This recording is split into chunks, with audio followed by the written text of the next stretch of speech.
21వ శ్లోకము. యద్యదాచరతి శ్రేష్ఠః తత్తదేవేతరో జనః స యత్ప్రమాణం కురుతే లోకస్తదనువర్తతే. మనం అనుకున్నాం కదా, జనకాదులు వాళ్ళు విదేహరాజులు, దేహం వాంఛ నుంచి ముక్తులైనప్పటికీ లోక కళ్యాణం గురించి వాళ్ళ కర్మ ఆచరిస్తూనే ఉంటారని. దానికి కారణం ఇందులో చెప్తున్నారు ఈ శ్లోకంలో. ఎందుకంటే సమాజంలో వాళ్ళ రంగాలలో ఉన్నత స్థానాల్లో ఉన్న వ్యక్తులు ఎవరైతే ఉన్నారో వారిని సామాన్య ప్రజలు అనుసరిస్తూ ఉంటారు, గమనిస్తూ ఉంటారు. వాళ్ళు ఏ శాస్త్రాన్ని ప్రమాణంగా పెట్టుకున్నారు, ఏ పద్ధతులు ఆచరిస్తున్నారు, ఏ నియమాలు ఆచరిస్తున్నారు, ఇలా లోకంలో సామాన్యంగా జనులు ఇలా చేస్తూ ఉంటారు. కాబట్టి ఎవరైతే ఒక స్థాయిలో ఉన్నారో, శ్రేష్టమైన స్థాయిలో ఉన్నారో, వాళ్ళు తమ కర్తవ్య నిర్వహణ విషయంలో ఇంకా జాగ్రత్తగా ఉండాలి. ఎందుకంటే వారిని లోకులందరూ అనుసరిస్తూ ఉంటారు కాబట్టి.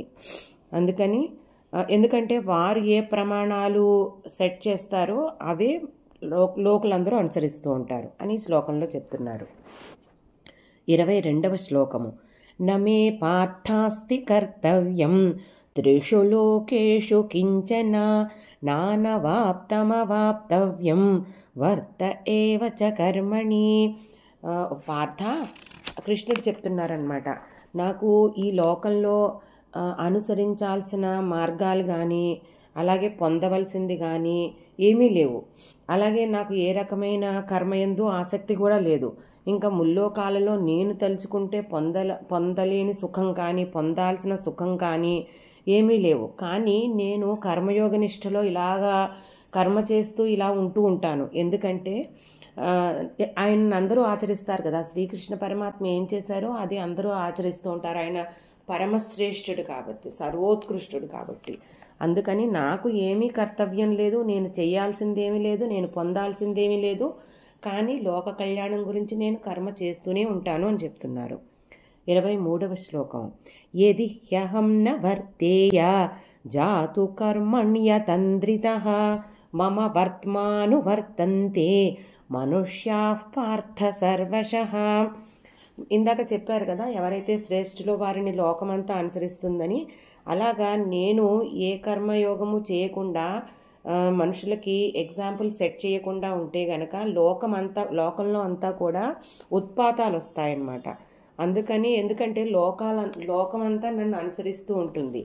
నేను భగవంతుడిని కాబట్టి, అంటే పరబ్రహ్మ స్వరూపుడు కదా ఆయన. అందుకని నాకు కర్మఫలంతో సంబంధం లేకపోయినా లోక సంగ్రహం కోసం, అంటే లోక కళ్యాణం గురించి నేను కర్మలు చేస్తూనే ఉంటాను అని చెప్తున్నారు అనమాట. నేను అది కూడా అత్యంత జాగరూకుడనే చేస్తూ ఉంటాను. ఎందుకంటే నన్నే మనుషులు ఆచరిస్తూ ఉంటారు నేను చేసిన దాన్నే. 24వ శ్లోకము. ఉత్సీదేయుర్మే లోకాః న కుర్యాం కర్మ చేదహం సంకరస్య చ కర్తాస్యాం ఉపహన్యామి మాః ప్రజాః. ఎందుకంటే నేను గనక కర్మలు చేయలేదనుకో, ఇంకా లోకంలో అంతా కూడా కర్మలు ఆచరించడం మానేస్తారు.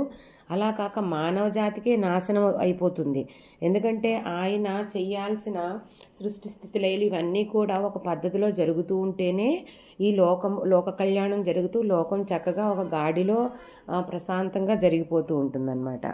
అలాగే ఎవరు చేయాల్సిన పని వాళ్ళు చేయకపోవడం వల్ల ఈ లోకంలో వివిధ రకాల వృత్తుల మధ్యలోనూ వీటన్నిటి మధ్యలోనూ కూడా ఒక రకమైన పోటీ ఏర్పడుతుంది. ఇది ప్రజా వ్యవస్థని దెబ్బతీస్తుందన్నమాట.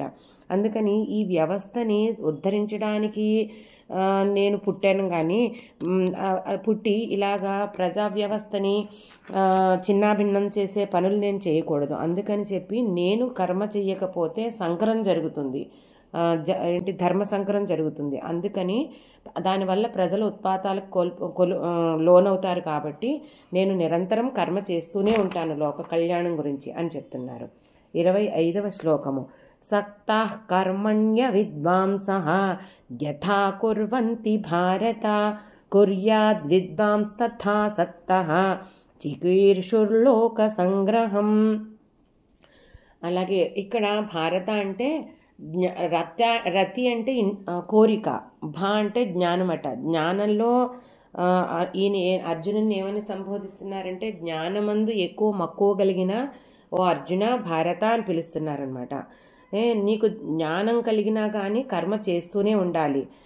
అజ్ఞానులైన వాళ్ళు ఎంత శ్రద్ధగా ఒక కోరిక గురించని ఈ పూజలు కర్మలు చేస్తూ ఉంటారో, విద్వాంసులైన వాళ్ళు కూడా అంతే శ్రద్ధగా ఫలితం మీద ఆసక్తి లేకుండా లోక కళ్యాణం కోసం, లోకానికి ఉత్సాహం కలిగించడం కోసం కర్మ చేస్తూనే ఉండాలి కూడా అని చెప్తున్నారు ఇందులో. జ్ఞాననిష్ఠుడైనా కానీ కర్మయోగం ఆచరించడానికే ఈయన నిష్కామ కర్మయోగాన్ని ఆచరించమని ఈ శ్లోకంలో చెప్తున్నారనమాట. ఎందుకంటే దానివల్ల లోకానికి మంచి జరుగుతుంది, లోకమంతా వారిని అనుసరిస్తుంది. గీతా శ్లోకాలకు అర్థాన్ని సులభమైన వాడుక భాషలో వివరించడానికి ప్రయత్నిస్తున్నాను.